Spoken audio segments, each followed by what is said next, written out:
Welcome to Back on the Broomstick, a modern witch's spoken word grimoire, where two witchy friends from way back are reconnecting to their pagan roots after a long period of mundanity. We're rewalking the path of the wise and trying out all the latest spells, rituals, and magical theory in today's witchcraft and pagan practices. So grab your wand and your incense, your cauldron and your crystals, and join us as we get Back on the Broomstick. Hi, and welcome to Back on the Broomstick. I'm Layla, and on this episode, we'll be talking about gratitude magic and how to survive the holiday spells. And I'm Chelle, and boy, do I need this because, this year is a little nutty to begin with, but let's face it.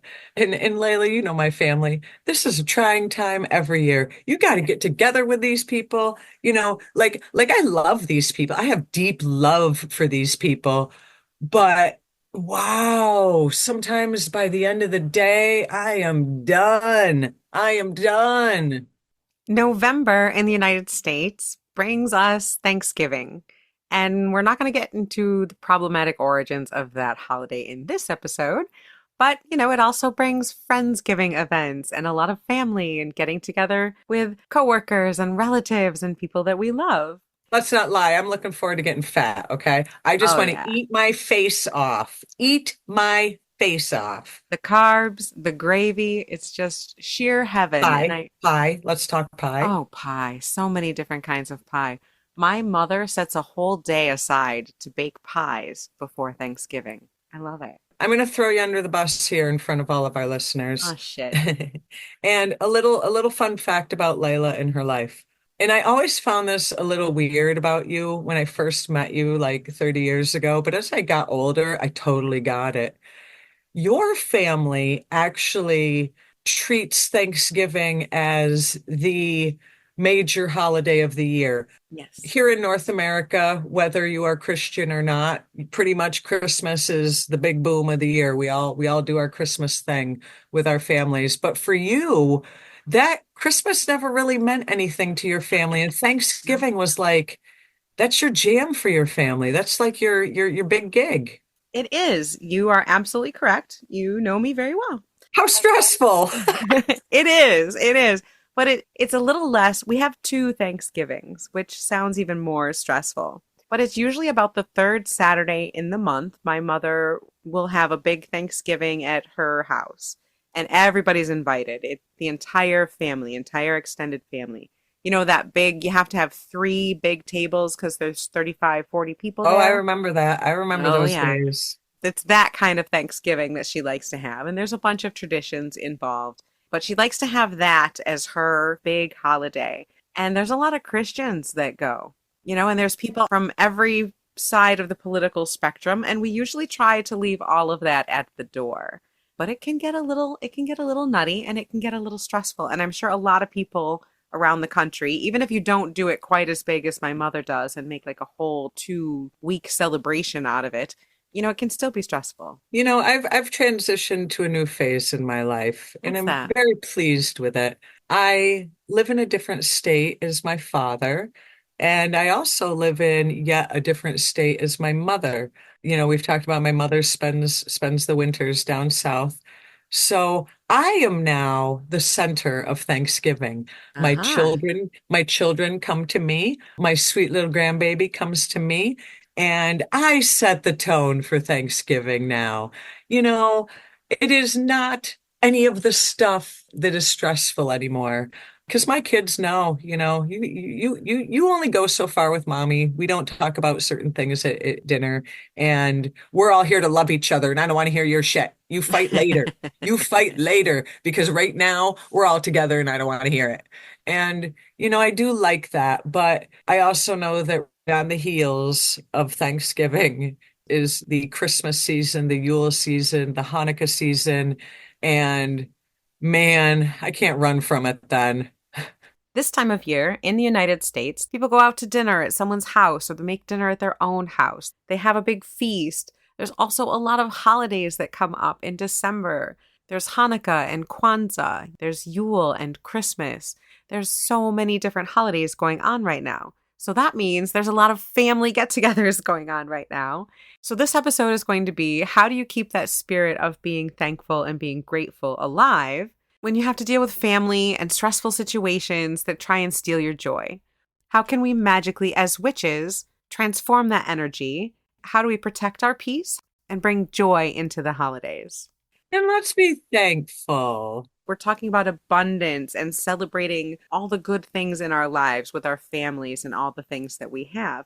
How can you keep that alive in your heart as a witch when everything is crazy and stressful and there's family everywhere? I need to stop you. I need to interrupt you for a second because I got a really great message, a reply to a comment on one of our, I don't even, it might have been our Facebook discussion group, I think. Ooh. I had a listener who said that they were apprehensive about the upcoming holiday because you know how Thanksgiving is. Everybody wants to know what you want for whatever you celebrate, Christmas, Yule, Hanukkah.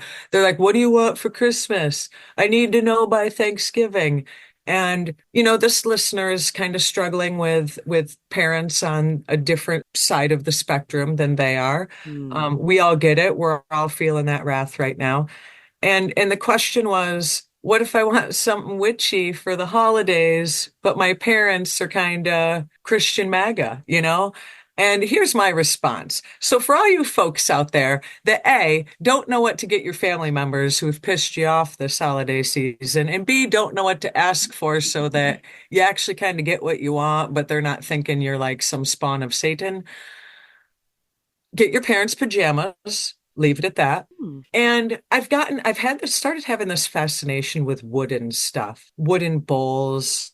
I guess it was technically made to be a wooden cutting board, not what I'm going to use it for. Ask for wooden quote unquote kitchenware that you will absolutely not use for kitchenware. Ooh, I like Your it. parents will think they're buying you wooden salad bowls, but you're not using them for salad bowls. Okay, I'm going to go on this tangent with you because I'm Yes. excited. I love this. You can also ask for bundles of candles. Ask Yep. for just regular small tapers. Ask for a bag of emergency tea Oh lights. my God, a freaking spice rack. Ask for a spice rack and then use it to make loose incense and teas. I love that.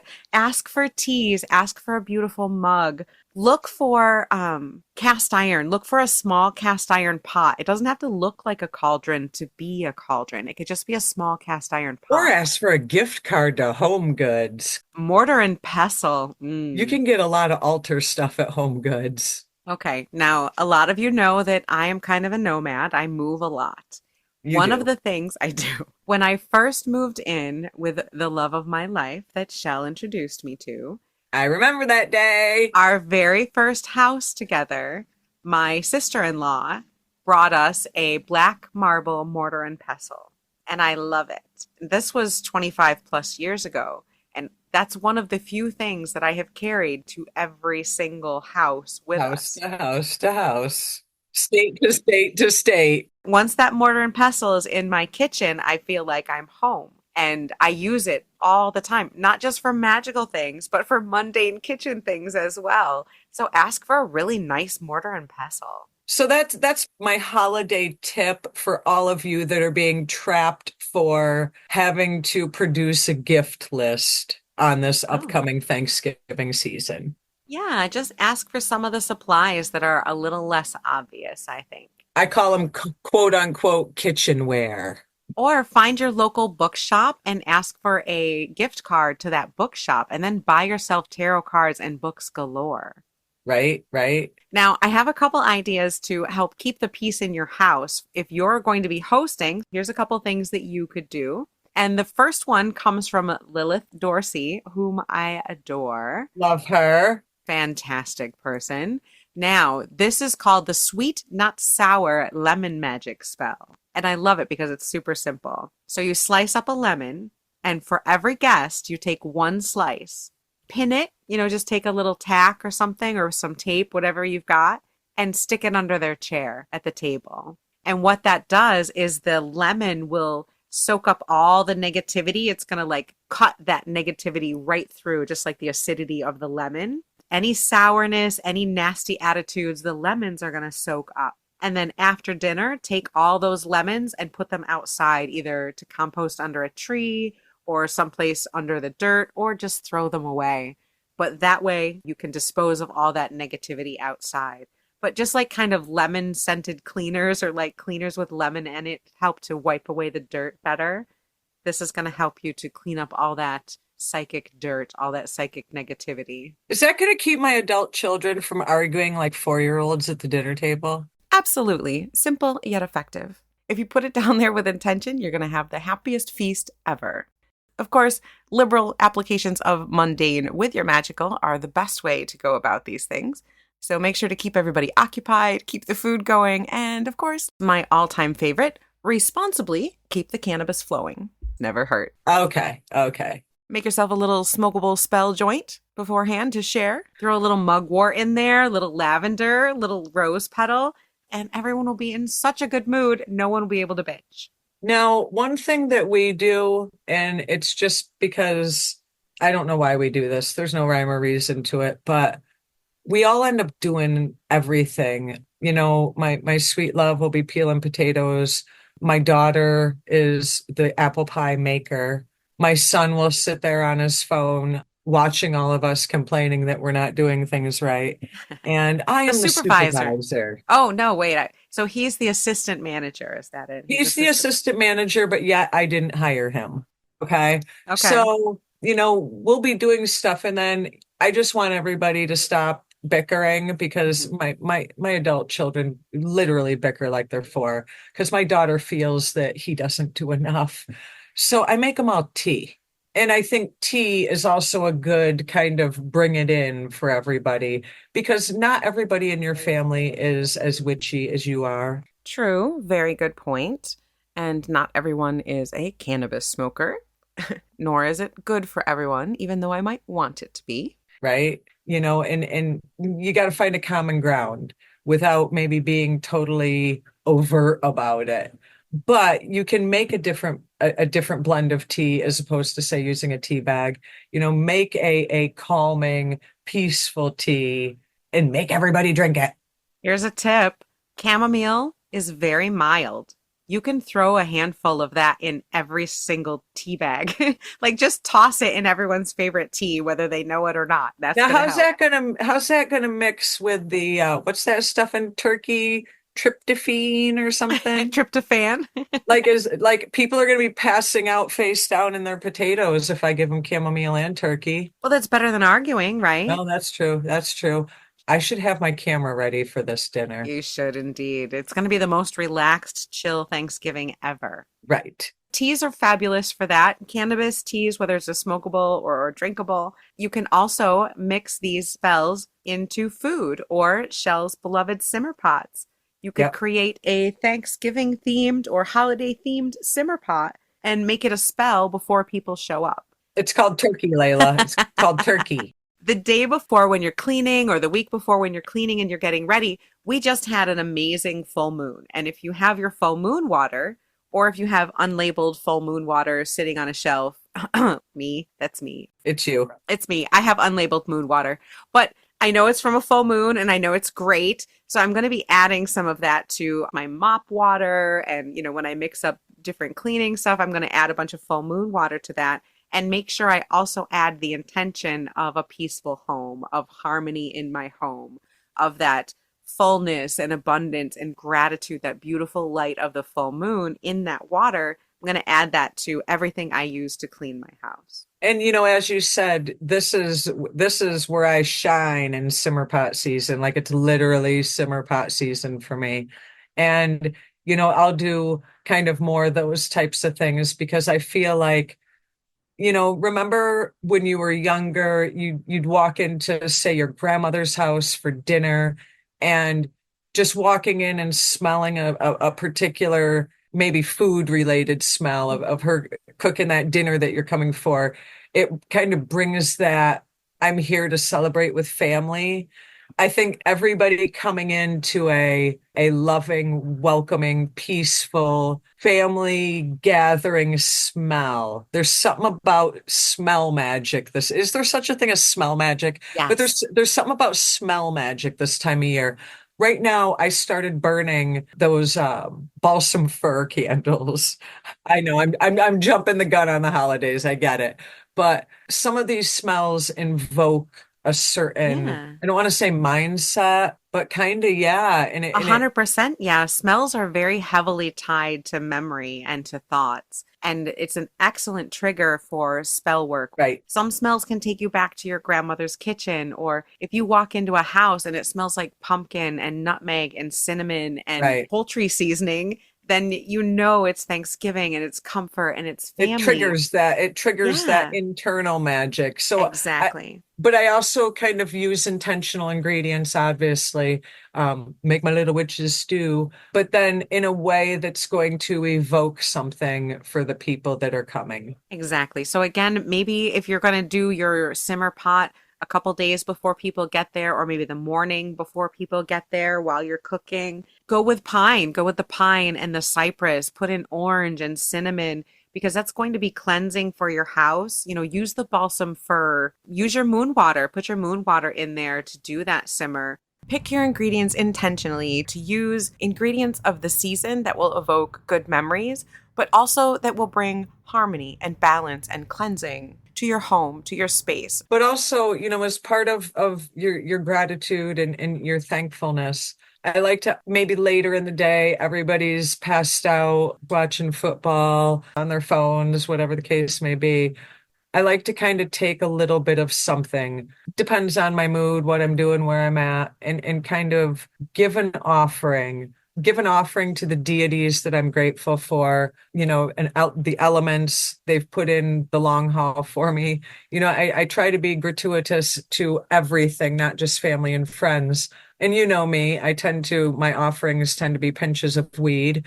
So, I will put a pinch of weed on my Hecate statue. I'll go put a pinch of weed out in the grass for the land spirits, kind of let it blow in the breeze, put a pinch of weed up in the air and let it kind of blow out of my fingers for the elements. So I try to also be thankful and give that gratitude to not just family and friends, but to the deities, to the elements and to the spirits around me. And if you have time to sneak out and kind of do that, being able to offer some of that to the land spirits and to the energies around you, it's a really good way to, first off, get yourself a little bit of alone time. And Away second, from all the that's people. right. And secondly, that's a really great way to offer gratitude and honor to your genus loci, to your land spirits, to your spirits of place. Love that. I think that's perfect. I feel that, if you're going to be thankful to half the people, be thankful to all the people. Go big or go home, Thank Mhm. everybody in your sphere, whether that's your mother or your deity. Right? Now, I have a spell that I kind of modified a little bit from a mirror box spell. Interesting. Do you have anyone in your family, other than your kids, that comes to your holiday events, or maybe it is your kids, that is a little bit obnoxious in some way? Maybe their opinion is really out there. Maybe they hug people a little too long. I don't know. Do you have one of those relatives that comes? I absolutely cannot say who, but yes. Okay. We all have one of those relatives that you want to invite and include for whatever reason. And love and adored to pieces, but I just wish they showed up with their mouth duct taped shut. There you go. Exactly. Maybe they won't stop talking about baseball. Maybe they're newly a vegan. Sorry, vegans, but some of you new ones are really bad. Maybe they just started some sort of pyramid scheme. I don't know. Whatever reason, you just don't want to hear it. Or they're the ones that are like, oh, you're still doing that witch thing? Yeah, Uncle Yeah. Bob, it's been 30 years. I'm still doing it. Still doing that witch thing, Uncle Bob. Thanks. So Yeah. here's what you do. You ever see those little holiday boxes? They come in all different sizes. You can get them for Thanksgiving, you can get them for Christmas. It might be a little wrapping box that looks already pre-decorated, but you can find them anywhere. You can find them at craft stores, you can find them at big box stores. Are you talking like empty? Yep, little empty Okay, boxes. okay, okay. I follow you. I follow you. Decorative, whether it's for wrapping presents or it could just be a plain box. It doesn't have to be one of those holiday boxes, but I say those because you can leave those out like on a table or a mantelpiece or as part of a decorative display and no one will know what it is. So it's out there, everyone's seeing it, it's gathering energy from the festivities, but it's undercover. It's hidden. No one's going to know it's witchy. And then line the inside with aluminum foil or mirrors. You could also, glue mirrors in there if you want to get Oh my God, super I'm gonna geeky. die if you say put a rusty nail in there. No, Chelle, not this spell. How much does this person annoy you, anyways? Not that holiday. We're not going that far. No, all we want to do is we want to just keep them quiet for a little bit. So write the name of that relative that you need to put duct tape over their mouth, put it in the box. And if you want to use any herbs, if you want to use crystals, if you would like to do a full spell and add some spell components to that for peace, tranquility, shut the fuck up, whatever you want to put in there, you can. Then as you close the box, say, may this person think before they act. May they see themselves before they act. May this person's energy remain enclosed. Whatever Hey, you you shut want the them fuck to up. do. May you have duct tape on your mouth. May you keep to yourself. May your energy only be seen by you. May you get what you give. Whatever you want to say, just keep the idea in your mind of basically putting them in time out until the end of your gathering. I also have a little spell. You could say something like, by mirrored glass and quiet flame, I bind the spark that bears their name. Reflect their words, their deeds, their will. Let harm be stilled, let peace fulfill. What, say their name, sends out shall they reclaim. As I have spoken, say their name, is tamed. But just pass the damn apple pie. That's right. And then at the end of it, just open the box, take everything out. If you used aluminum foil, it's perfect. Just wrap up the herbs and the name, all of it into that aluminum foil, crumple it up and throw it away in the garbage, and that ends the spell. But the idea is for them to sit with their own energy rather than spread it out to other people. We do a little thing, and it's not like a spell per se. We go around, everybody says something they're thankful for. And the Mm-hmm. rule is I'm not allowed to say my kids or my grandson, jerks. They don't want me to have an easy out, basically. But it's kind of interesting. We all have the things that we're all grateful for, but it's interesting to just sit there and take it in for a minute what the people you love are grateful for. I'm stealing that. That's just neat and interesting to kind of to experience. And it's also a good way to make your kids feel uncomfortable. And I'm pretty sure that this year my grandson is grateful for candy. I think grandchildren are always grateful for candy. I am also grateful for candy. But, I think there's a lot of upset people right now. There's a lot of people whose worlds have been turned upside down. And, we did recently talk about that in ways to get through that. But another way to get through that is to, not to sound like my grandma, but count your damn blessings. Take a minute and realize that you do have stuff to be grateful for. If nothing else, your ass woke up today, and that's pretty amazing. So, you know, it's a good time to just take stock of things are shitty, but there is some good there for you, and appreciate that for a minute. And I sometimes think that the more you look for things to appreciate, the more you find. Oh, I love that you do that as a tradition. My family has done that in the past, but not regularly. And I think I really want to. Your tradition has kind of given me an idea for a new witchy thankfulness tradition that I might try to sneak under the radar and implement in my family. I'm not going to tell everybody what it's for because not everybody needs to know that my whole family are witches. They don't need to know that shit. I mean, they Exactly. probably already do, but why point Most it of out? them do. Why Yeah. point it out again? All right. So pretty much everybody knows I'm a witch. I'm not very quiet about it. But if you are in a family where people don't know you are a witch, you can also do this. So what I'm thinking about doing is I have this big, beautiful wooden spoon that I absolutely love. It's a kitchen spoon. And what I'm going to do with it is cook Thanksgiving dinner with it, clean it, obviously. But when we do our go around the table and say what we're thankful for and express our gratitudes, I'm going to pass that spoon around to people and just basically tell them it's the speaking spoon. And so you'll hold the spoon, say your gratitude, and then pass it to the next person.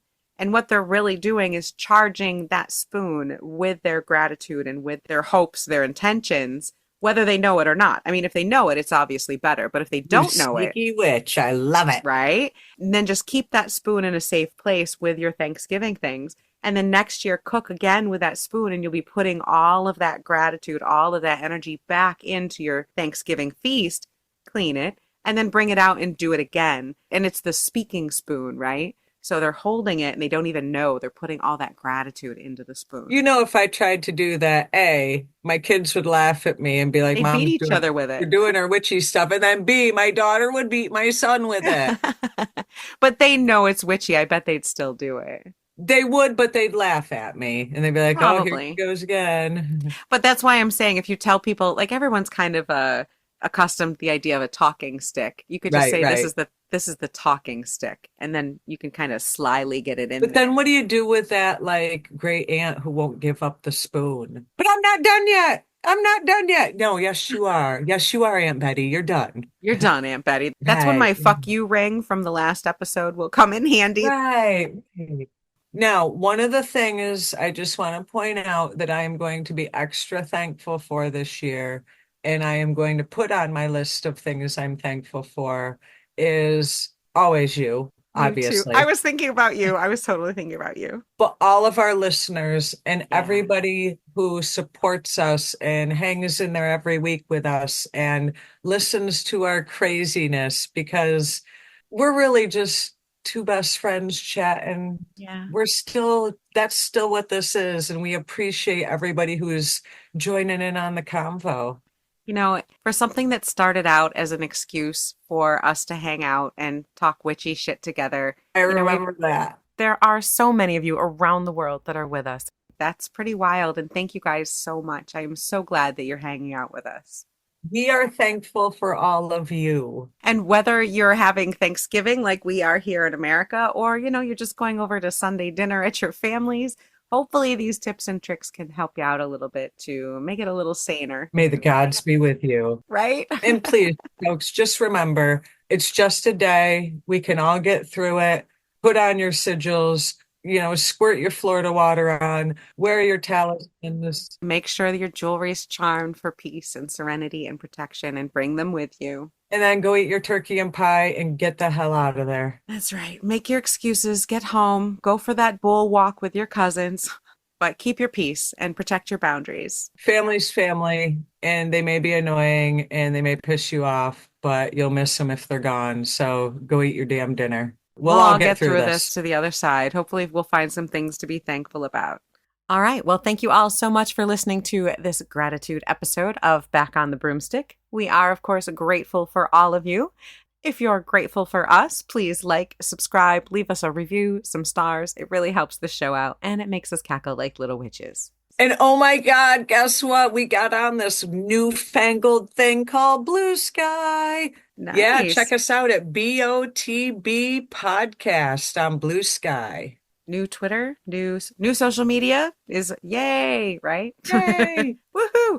And we also do have a P.O. box. If you'd like to send us a Yule card, we will try and send them back to you. Send it to Back on the Broomstick, P.O. Box 106, Salem, Massachusetts, 01970. 01970? Yeah. Yep. For those of you in the United States, I hope you have a happy feast day, however you choose to celebrate this controversial holiday. Be thankful, folks. Just be thankful. We'll see you on the other side. Whether your upcoming holiday season is filled with peace and harmony or fraught with stress and tension, we hope you're able to find more than a little bit of magic in the upcoming months and lots of ways to keep it witchy.